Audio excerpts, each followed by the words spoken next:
பிரியதர்ஷன், இன்று என்ன தலைப்பில் பேசப் போகிறீர்கள்? என் அன்பார்ந்த உறவுகளுக்கு நினைவு வணக்கம். இன்று நான் பார்க்க போகும் தலைப்பு எலியும் பூனையும். எலியும் பூனையும் பற்றி கூறப்போகிறீர்களோ? ஆம், இப்பொழுது பார்க்கலாம். ஒரு காட்டில் எலியும் பூனையும் நண்பர்களாக இருந்தன. எலியும் பூனையும் ஒரு சபதம் எடுத்துக்கொண்டன. என்னவென்றால், நான் உன்னை உண்ண மாட்டேன். எனக்கு துன்பம் வரும் காலங்கள் எல்லாம் எனக்கு உதவி செய்ய வேண்டும் அல்லது காப்பாற்ற வேண்டும். மற்றொன்று என்னவென்றால், நாம் இருவரும் வாழ்நாள் முழுவதும் நண்பர்களாகவே இருக்க வேண்டும் என்று சபதம் எடுத்துக்கொண்டனர்.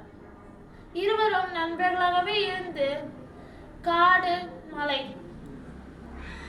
ஆடி பாடி சந்தோஷமாக இருந்து கழித்து கொண்டிருந்தோம்.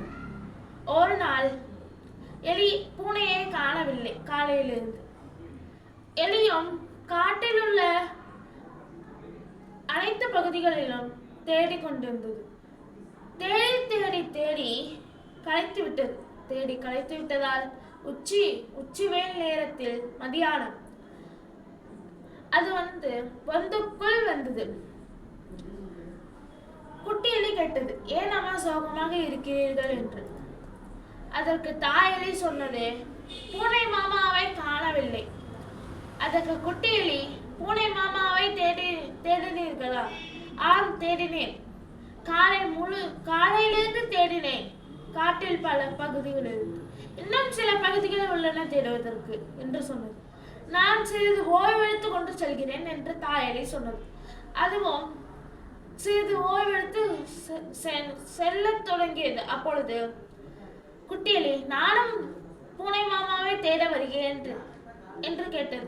சரி வா என்று சொன்னது. இருவரும் தேடி தேடி மாலை 5 மணி ஆகிவிட்டது. காட்டின் எல்லை பகுதியில் பூனை வேடன் விரித்த வலையில் மாட்டிக்கொண்டிருந்தது. எலி பூனையை பார்த்தது, பூனை எலியை பார்த்தது. பூனை, சீக்கிரம் வந்து என்னை காப்பாற்று நண்பா என்று கூறியது.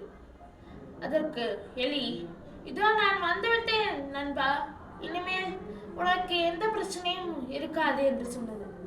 அதற்கு பூனை, சீக்கிரம் வா, என்னை காலையில் 5 மணியில் பிடித்தான்.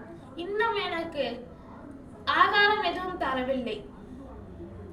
அதற்கு எலி, நானும் உன்னை போல்தான் காலையிலிருந்து தேடிக்கொண்டிருந்தேன். நானும் எந்த ஆகாரமும் எடுத்துக்கொள்ளவில்லை என்று சொன்னது. அதற்கு பூனை, சீக்கிரம் வந்து என்னை காப்பாற்று என்று சொன்னது. எலியும் அந்த வேடன் விரித்து வலையை கொஞ்சம் கொஞ்சமாக கடிக்க தொடங்கியது. தாயலியை பார்த்த குட்டி எலி அதுவும் தாயலியை போல கடிக்க தொடங்கியது. அதற்கு தாயலி கண்ணை அசைத்தது. என்னென்றால், நீ அமைதியாகவே இரு, நான் பார்த்துக் கொள்கிறேன் என்று சொன்னது. அதற்கு குட்டி எலி ஓரமாக சென்று அமைதியாகவே நின்று கொண்டு பார்த்தது. அரை மணி நேரம் ஆயிற்று.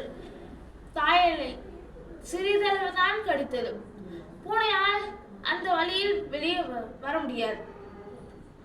சிறிது நேரம் கழித்து ஒரு சத்தம், என்னவென்றால் வேடம் வரும் சத்தம். வேடம் காலடி வைக்கும் அனைத்து அடிகளும் நிலம் அதிர்கின்றது. தாயலி ஒரே கடியில் வலையை அத்துவிட்டது. பூனை ஓடிவிட்டது. தாயலியும் குட்டியும் பொந்துக்குள் போய்விட்டது.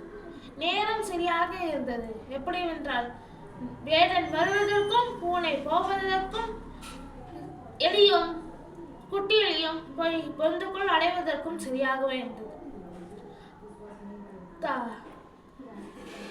குட்டி எலி கேட்டது, அம்மா, நீங்கள் இதே 1 மணி நேரத்துக்கு முன்னாடி செய்திருந்தால் பூனை மாமாவை முன்னாடியே காப்பாற்றிருக்கலாம் என்று.